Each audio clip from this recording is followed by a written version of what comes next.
오늘 하나님께서 우리에게 주시는 말씀은 창세기 3장 1절에서 9절 말씀입니다. 저와 여러분이 한 절씩 교독하겠습니다. 그런데 뱀은 여호와 하나님이 지으신 들짐승 중에 가장 간교하니라. 뱀이 여자에게 물어 이르되 하나님이 참으로 너희에게 동산 모든 나무의 열매를 먹지 말라 하시더냐. 여자가 뱀에게 말하되 동산 나무의 열매를 우리가 먹을 수 있으나 동산 중앙에 있는 나무의 열매는 하나님의 말씀에 너희는 먹지도 말고 만지지도 말라 너희가 죽을까 하노라 하셨느니라.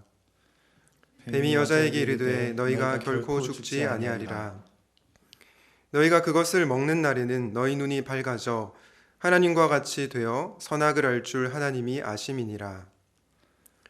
여자가 그 나무를 본즉 먹음직도 하고 보암직도 하고 지혜롭게 할 만큼 탐스럽기도 한 나무인지라. 여자가 그 열매를 따먹고 자기와 함께 있는 남편에게도 주매 그도 먹은지라. 이에 그들의 눈이 밝아져 자기들이 벗은 줄을 알고 무화과 나무 잎을 엮어 치마로 삼았더라. 그들이 그날 바람이 불 때 동산에 거니시는 여호와 하나님의 소리를 듣고 아담과 그의 아내가 여호와 하나님의 낯을 피하여 동산 나무 사이에 숨은지라. 같이 읽겠습니다. 여호와 하나님이 아담을 부르시며 그에게 이르시되 내가 어디 있느냐. 아멘. 오늘의 말씀은 수치심과 복음입니다. 여러분 수치심이라고 하는 말을 들었을 때 혹시 어떤 생각이 드십니까? 이 수치심이라고 하는 것은 특별한 어떤 사건을 경험한 사람들만 느끼는 감정이다. 이런 생각을 하실 수 있을지 모르겠습니다. 하지만 그렇지가 않습니다. 이 수치심이라고 하는 것은 아담의 후손인 우리 모두가 겪을 수 있는 감정입니다. 보통 심리학자들은 이 수치심을 인간이 출생 이후에 가족 관계를 통해서 자극과 반응 때문에 이루어지는 결과라고 그렇게 보는데요. 오늘 성경은 이 수치를 죄의 결과라고 보고 있습니다. 오늘 본문에 보면 아담과 하와는 여러분 잘 아시겠지만 선악과를 따먹고 나서 자기들이 벗은 줄을 알고 무화과 나무 잎으로 가리는 것을, 자신의 몸을 가리는 것을 보게 됩니다. 그리고 하나님의 낯을 피해서 동산 나무 사이에 숨었다라고 얘기를 하죠. 그런데 여러분, 아담과 하와가 죄를 짓기 전에, 이 선악과를 따먹기 전에 그들의 상태가 어떠했는지를 말씀을 통해서 한번 보려고 하는데요. 창세기 2장 25절입니다. 아담과 그의 아내 두 사람이 벌거벗었으나 부끄러워하지 아니하니라. 두 사람이 벌거벗었지만 서로를 부끄러워하지 않았다라고 얘기하고 있습니다. 타락 전에, 죄를 짓기 전에 그들 사이에 수치심이 없었던 거죠. 그런데 하나님 말씀에 불순종하여 선악과를 따먹게 되자 어떻게 되었습니까? 수치심이 생기게 되었습니다. 자기들이 벗은 것이 부끄러워졌습니다. 그래서 몸을 가린 것이죠. 이 말씀을 통해서 우리는 수치심이라고 하는 것이 죄의 결과이구나 라고 하는 것을 알게 됩니다. 저는 개인적으로 이 수치심의 문제로 참 힘겨운 싸움을 한 적이 있습니다. 그리고 청년 사역을 하면서 많이 느끼는 것이 상담을 하면서 많은 청년들이 이 수치의 문제로 힘들어하는 것을 발견하게 되었습니다. 비단 청년들뿐만 아니라 장년 성도님들, 어르신들 가운데에도 이 수치의 문제로 어려움을 겪고 있는 분들이 많이 계십니다. 이처럼 이 수치심의 문제는 우리의 신앙생활을 방해하기도 하고 또 우리의 삶을 피폐하게 만들기도 합니다. 그래서 그런지 몰라도 C.S. 루이스라고 하는 기독교 작가는 헤아려 본 슬픔에서 이렇게 얘기합니다.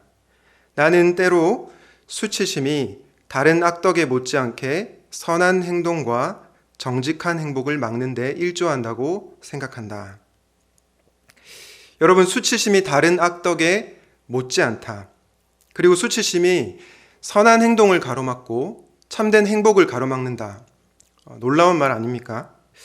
나중에 제가 설교 말씀을 통해서 왜 수치심이 우리의 행복을 가로막는지 말씀드리겠지만 저는 이 C.S. 루이스의 말에 참 많은 공감이 됩니다. 혹시 이 자리에 계신 분들 중에서 그리고 영상으로 말씀을 들으시는 분들 중에서 이 수치의 문제로 고민하고 있는 분들이 있다면 오늘 말씀을 통해서 답을 얻을 수 있으면 좋겠습니다. 오늘의 말씀은 수치심과 복음인데요. 저는 이 수치심의 문제도 복음으로 해결할 수 있다고 믿고 있습니다. 왜냐하면 수치심은 죄의 결과인데 죄를 이길 힘이 바로 복음에 있기 때문입니다. 바라기는 오늘 말씀을 통해 복음으로 수치를 이기는 여러분 되시기를 우리 주님의 이름으로 축복합니다. 오늘도 본문을 통해서 우리 주님 주시는 교훈을 받고자 하는데요. 첫 번째는 이것입니다. 사탄은 네가 부족해서 그래라고 우리를 유혹한다는 것입니다. 오늘 창세기 3장 1절 첫 부분에 보면요. 뱀은 여호와 하나님이 지으신 들짐승 중에서 가장 간교하니라 라고 얘기하고 있습니다. 여러분, 간교하다라고 하는 단어는 어떤 뜻이죠? 간사하고 교활하다는 뜻이죠. 이 뱀은 사탄을 상징하는데요. 사탄은 굉장히 간사하고 교활합니다.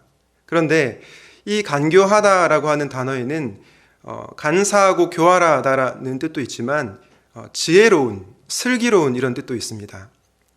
그래서 사탄은 굉장히 지혜롭게, 슬기롭게 우리 인간을 유혹한다는 것입니다. 얼마나 사탄이 여자를 지혜롭게 유혹하는지를 보려고 하는데요. 창세기 3장 5절입니다. 너희가 그것을 먹는 날에는 너희 눈이 밝아져 하나님과 같이 되어 선악을 알 줄 하나님이 아심이니라.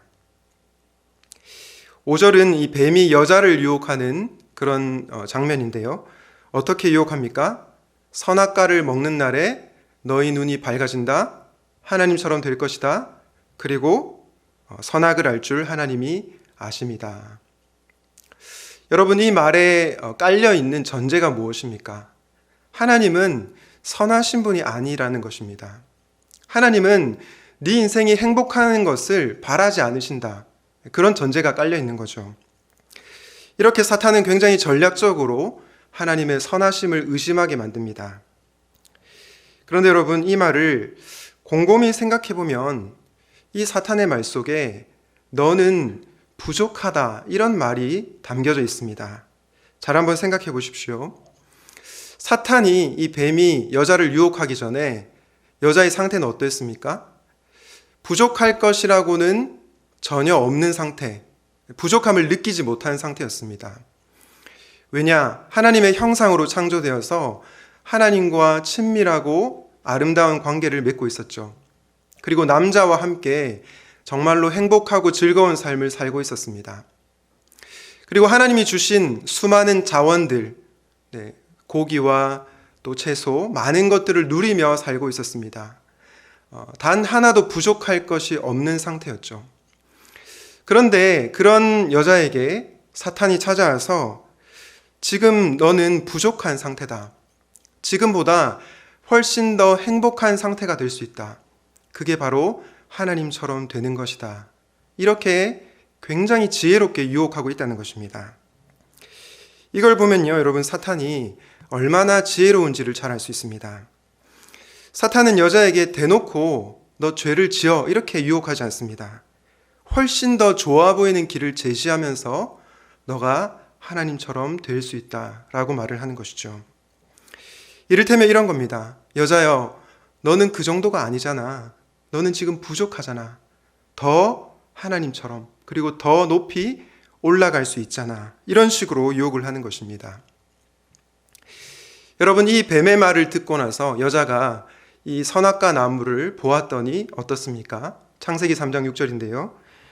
여자가 그 나무를 본즉 먹음직도 하고 보암직도 하고 지혜롭게 할 만큼 탐스럽기도 한 나무인지라.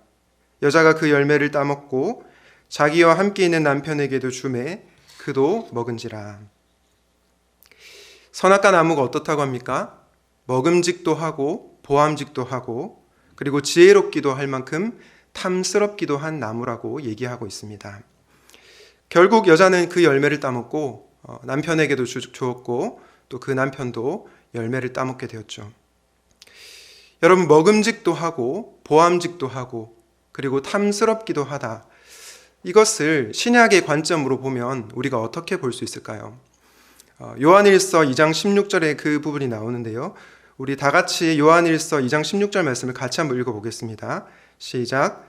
이는 세상에 있는 모든 것이 육신의 정욕과 안목의 정욕과 이생의 자랑이니 다 아버지께로부터 온 것이 아니요 세상으로부터 온 것이라. 세 가지가 나오죠. 뭐가 나옵니까? 육신의 정욕, 안목의 정욕, 그리고 이생의 자랑입니다. 여러분, 이것이 선악과의 나무와 같습니다. 왜냐? 육신의 정욕과 안목의 정욕과 이생의 자랑은요, 먹음직도 하고 보암직도 하고 또 심히 탐스럽기도 하기 때문이죠. 사탄이 얼마나 간교하고 교활하냐면 이런 것들로 우리를 유혹한다는 것입니다. 사탄은 절대로 어설프게 죄를 지으라고 부추기지 않습니다. 너 지금 부족한 존재잖아. 너는 하나님처럼 될 수 있잖아. 육신의 정욕과 안목의 정욕과 이생의 자랑을 가지게 되면 너는 완벽한 존재가 될 수 있잖아 라고 유혹을 한다는 것입니다. 이렇게 사탄은 지금 우리의 삶이 절대로 충분하지 않다라고 교묘하게 우리를 유혹하면서 네가 부족해서 그래 라며 우리의 마음을 뒤흔들어 놓습니다. 여러분, 저는 오늘날 이 세상 문화가 우리의 수치를 조장하는 문화라고 생각합니다. 왜냐하면 너무나 많은 현대인들이 이 사회의 지배적인 가치에 자기가 못 따라간다고 생각하기 때문이죠. 이 세상의 지배적인 가치가 무엇입니까? 대표적으로 물질주의, 그리고 외모지상주의, 능력주의와 성공주의 이런 것들이 있겠죠. 그런데 물질주의와 외모지상주의, 능력주의와 성공주의는 무엇에 기반이 있습니까? 바로 육신의 정욕과 안목의 정욕, 그리고 이생의 자랑에 기반이 있습니다. 이렇게 사탄은 이 사회에, 이 세상에 지배적인 가치를 통해서도 우리를 유혹하고 있다는 것입니다. 제가 여러분들에게 빈칸이 들어있는 한 문장을 들려드리려고 하는데요. 이 문장을 들으시고 빈칸에 들어갈 단어를 여러분들이 한번 생각해 보시면 좋겠습니다.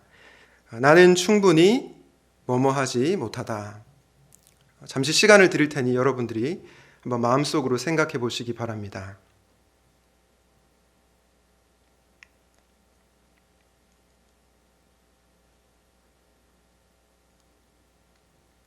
굉장한 침묵이네요. 네. 나는 충분히 뭐뭐하지 못하다. 어떤 말이 들어갈 수 있을까요? 이런 말이 들어갈 수 있지 않을까요? 나는 충분히 날씬하지 못하다.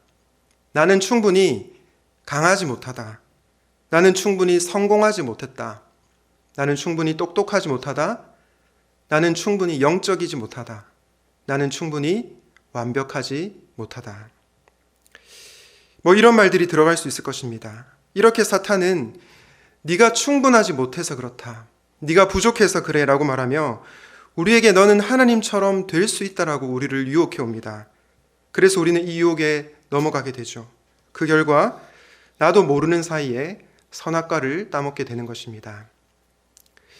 네가 부족해서 그래. 너는 하나님처럼 될 수 있어 라고 사단이 우리를 유혹해 온다고 했는데요. 이렇게 사단의 유혹에 넘어가 선악과를 따먹은 인간의 상태가 어떻게 됩니까? 창세기 3장 7절과 8절입니다. 이에 그들의 눈이 밝아져 자기들이 벗은 줄을 알고 무화과 나무 잎을 엮어 치마로 삼았더라. 그들이 그날 바람이 불 때 동산에 거니시는 여호와 하나님의 소리를 듣고 아담과 그의 아내가 여호와 하나님의 낯을 피하여 동산 나무 사이에 숨은지라. 이 남자와 여자가 선악과를 따먹고 나서 어떤 상태가 되었습니까? 실제로 사탄의 말처럼 눈이 밝아졌습니다. 그런데 문제는 무엇입니까? 눈이 밝아졌더니 더 좋은 게 아니라 더 불행해졌습니다. 무화과 나무 잎으로 치마를 엮어서 자신의 몸을 가리고 있는 거죠. 수치심이 생겨난 것입니다. 부끄러움과 수치심이 그들로 하여금 무화과 나무 잎으로 자신들의 몸을 가리게 만든 것입니다. 여기서 오늘 본문을 통해서 우리가 깨닫게 된 두 번째 교훈이 나오는데요. 그것은 바로 인간은 수치심을 가리고자 가면을 쓴다는 것입니다. 여러분, 저는 아담과 하와가 무화과 나무 잎으로 자신의 몸을 가린 것을 가면을 쓴 것이라고 보고 싶습니다. 아마 페르소나라고 하는 말을 한 번쯤은 들어보셨을 겁니다. 페르소나가 무엇입니까?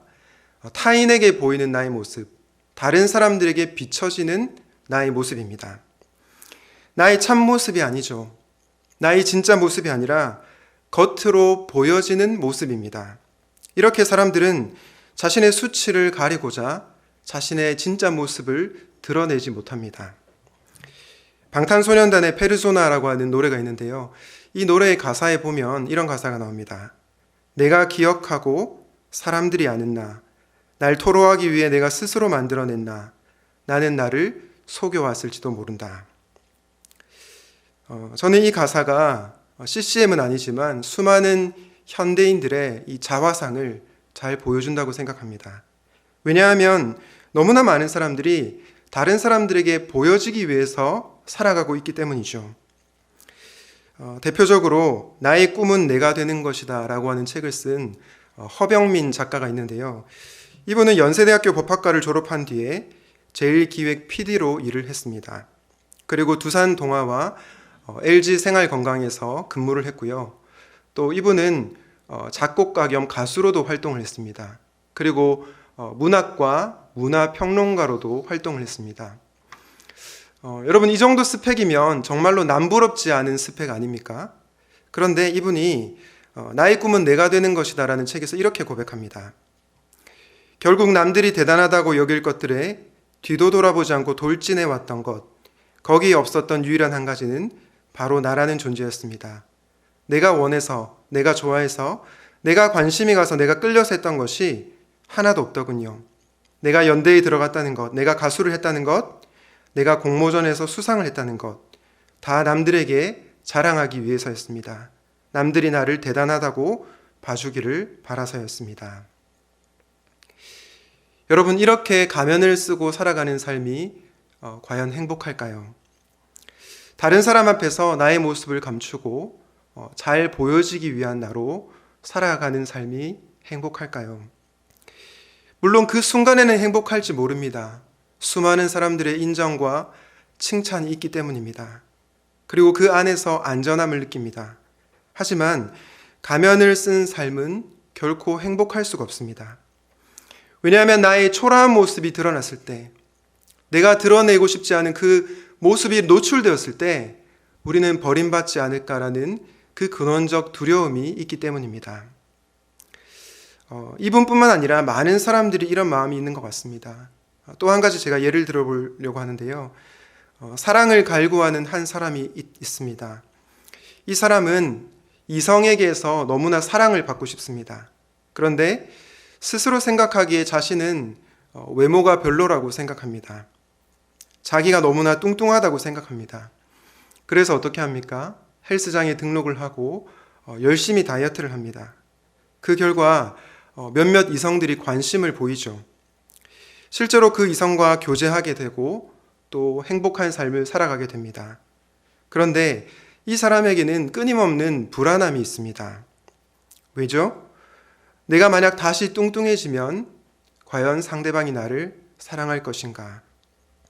나에 대한 사랑이 식지 않을까? 이런 근원적인 두려움이 있다는 것입니다. 그래서 살이 조금만 쪄도 수치심을 느끼게 되고 다시 열심히 운동을 하고 다이어트를 하는 그런 모습을 보이게 됩니다. 여러분, 이 사람의 삶이 행복할까요? 아닐 거라고 생각합니다. 왜냐하면 매일매일이 오디션 보는 느낌으로 살아갈 것이기 때문입니다. 나를 평가하는 사람 앞에서 내가 잘 보이기 위해서 살아가는 삶이기 때문이죠. 내가 더 나아지지 않으면, 더 완벽해지지 않으면 사랑받지 못할 거라는 두려움이 그 사람 마음 가운데 있는 것입니다. 이처럼 우리가 아무리 우리를 무화과 나무 잎으로 가린다고 해도 우리의 근본적인 수치심을 가릴 수는 없는 것입니다. 물론 이 사람만 탓할 수는 없을 것입니다. 외모 지상주의에 빠져서 살아가는 그 사람들이 더 문제겠죠. 하지만 제가 드리고 싶은 말씀은 우리 모두가, 너무나도 많은 사람들이 이 사탄의 괴계에 속아 넘어가고 있다는 것입니다. 내가 좀 더 살을 빼면, 내가 좀 더 멋있어지면, 내가 좀 더 예뻐지면, 내가 좀 더 나아지면 나는 사랑을 받을 수 있을 거야 라는 생각으로 살아가고 있다는 것입니다. 여러분 이뿐입니까? 오늘날 수많은 사람들이 돈이라는 가면을 씁니다. 좋은 직장이라는 가면을 씁니다. 좋은 학교라는 가면을 씁니다. 아담과 하와의 몸을 가렸던 무화과 나무잎이 바로 돈과 직장과 학벌, 이런 것들입니다. 혹시 우리 가운데 이런 가면이 있다면 오늘 말씀을 통해서 한번 돌아볼 수 있으면 좋겠습니다. 사탄은 우리로 하여금 네가 부족해서 그래 라는 말로 우리를 유혹하고 죄로 말미암아 수치심에 빠진 인간은 가면을 쓴다는 말씀을 전했습니다. 그런데 제가 말씀드린 것처럼 우리가 그 어떤 가면을 쓴다고 해도 우리의 근본적인 수치심을 해결할 수는 없습니다. 그렇다면 여러분, 우리는 이 문제를 어떻게 해야 될까요? 마지막 교훈인데요. 바로 주님이 우리의 수치심을 해결해 주신다는 것입니다. 오늘 본문 마지막 구절인데요. 창세기 3장 9절 말씀을 함께 읽어보도록 하겠습니다. 시작. 여호와 하나님이 아담을 부르시며 그에게 이르시되 네가 어디 있느냐. 하나님께서 아담을 부르십니다. 네가 어디 있느냐. 왜 하나님은 이 질문을 하신 것일까요? 아담을 신문하고 벌하기 위함이었을까요? 물론 그런 요소도 있습니다. 분명히 하나님은 아담을 신문하시고 또 나중에 말씀을 보면 아담에게 벌을 주십니다. 죄에 대해서 벌을 받는 것이 마땅하죠.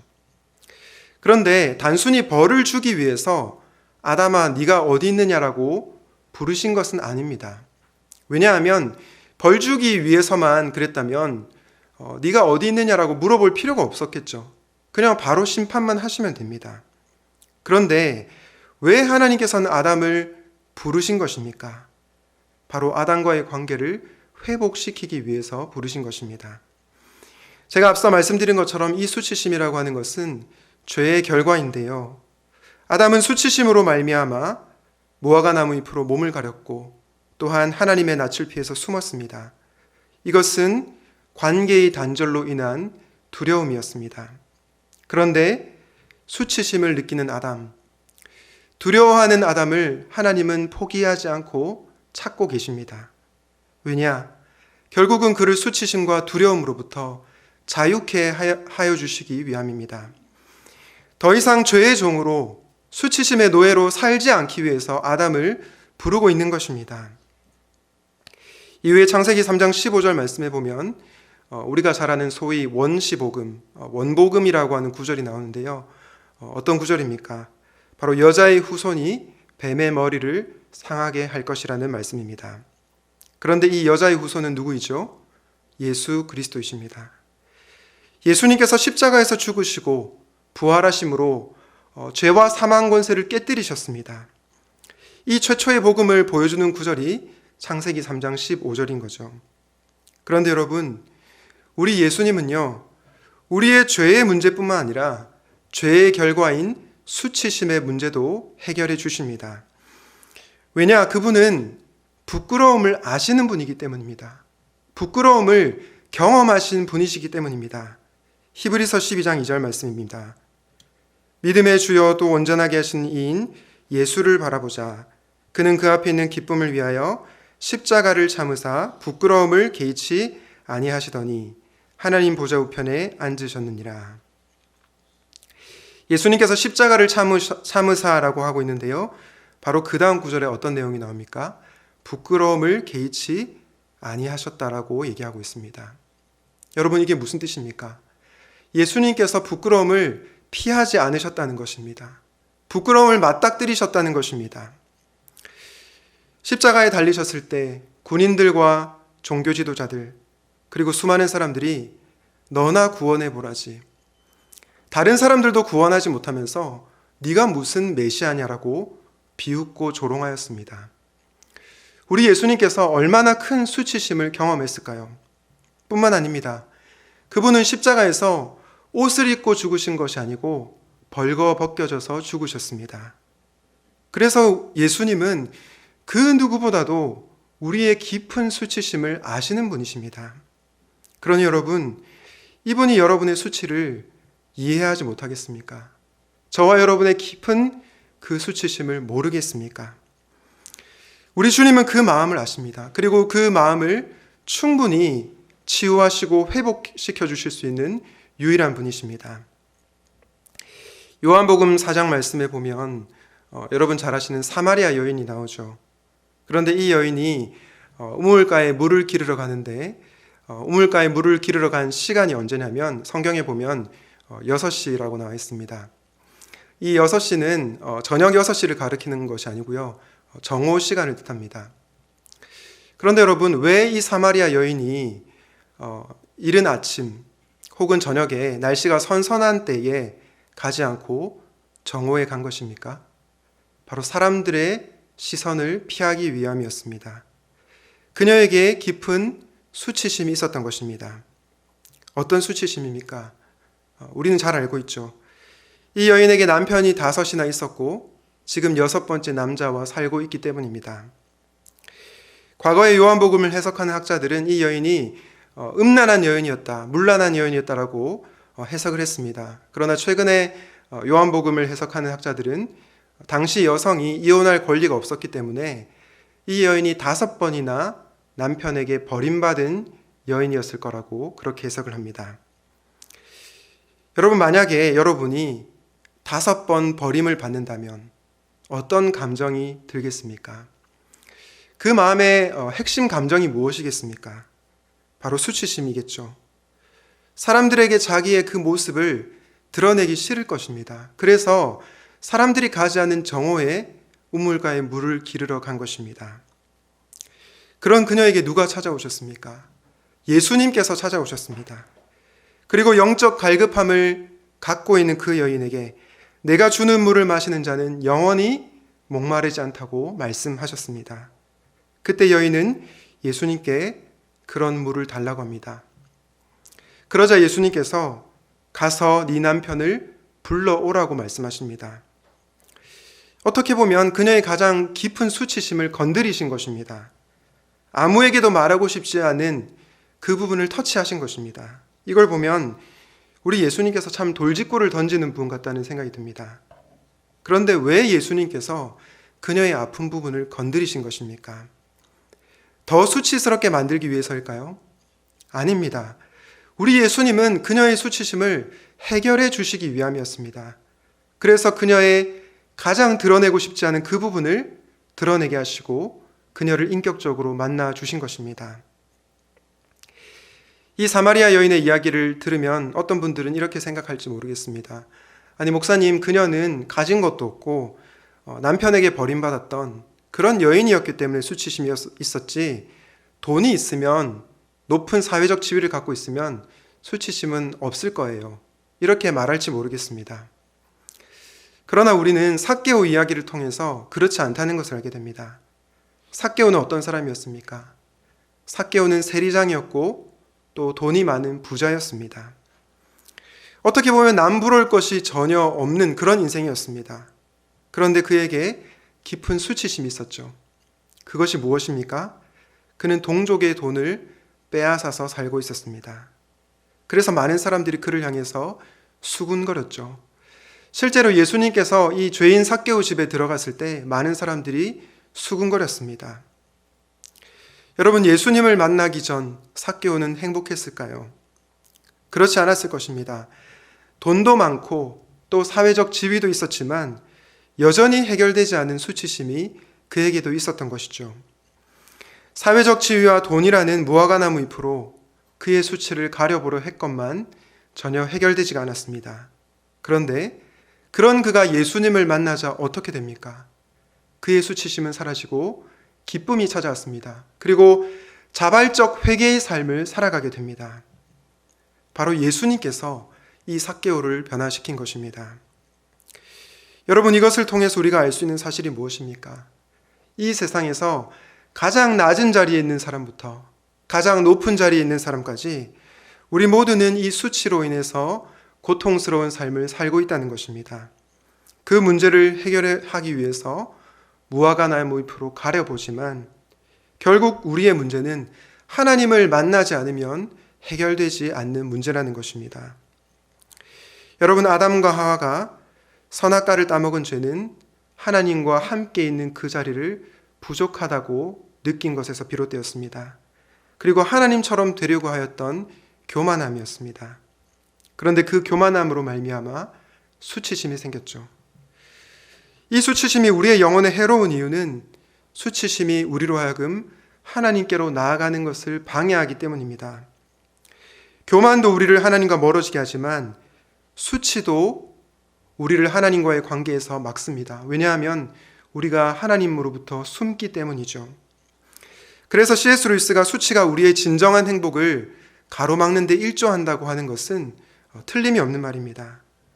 왜냐하면 수치는 행복의 근원이신 하나님 앞으로 나아가지 못하게 하기 때문입니다. 오직 하나님 안에서만 참된 기쁨과 안식을 누릴 수 있는데 하나님께로 나아가지 못하니 우리가 해결되지 않는 문제로 살아가게 되는 것입니다.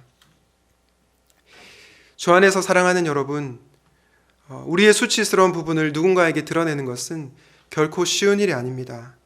아마도 많은 사람들이 차라리 내가 죽는 것이 낫지 나의 수치가 드러나는 것은 견딜 수 없다고 생각할 겁니다.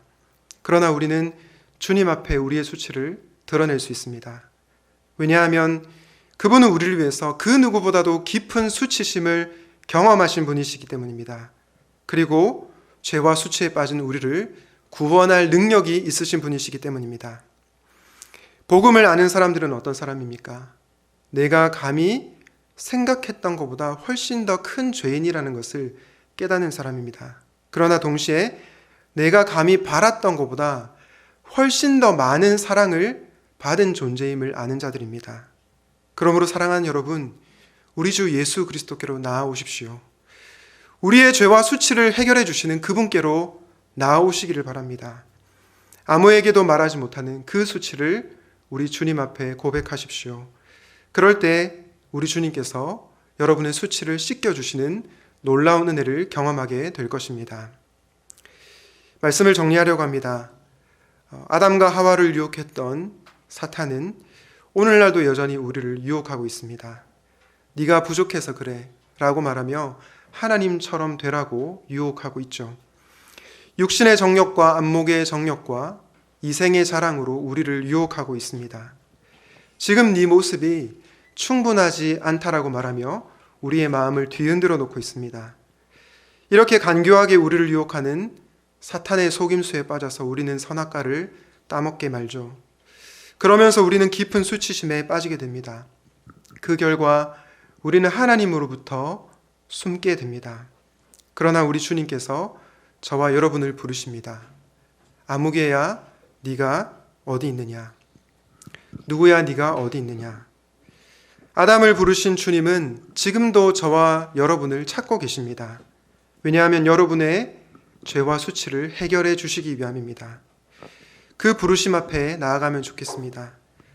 더 이상 돈이나 외모, 학벌, 그 외의 다른 것들로 우리의 수치를 가리는 것이 아니라 우리를 사랑해 주시는 그 주님 앞으로 나아갑시다. 사랑하는 샘물 성도 여러분, 사랑하는 청년 여러분, 하나님은 저와 여러분을 사랑하십니다. 그 복음을 믿으십시오. 그래서 네가 부족해서 그래, 너는 하나님처럼 되어야 해, 그 속임수에 속아 넘어가지 말기를 바랍니다. 또한 그 어떤 가면으로 여러분을 숨기려고 하지 마시기 바랍니다. 복음 앞에 여러분의 수치를 드러내고 예수님을 만남으로 그 수치가 해결되는 은혜가 여러분 가운데 충만하기를 우리 주님의 이름으로 축원드립니다. 아멘. 오늘 말씀을 기억하면서 함께 찬양하도록 하겠습니다.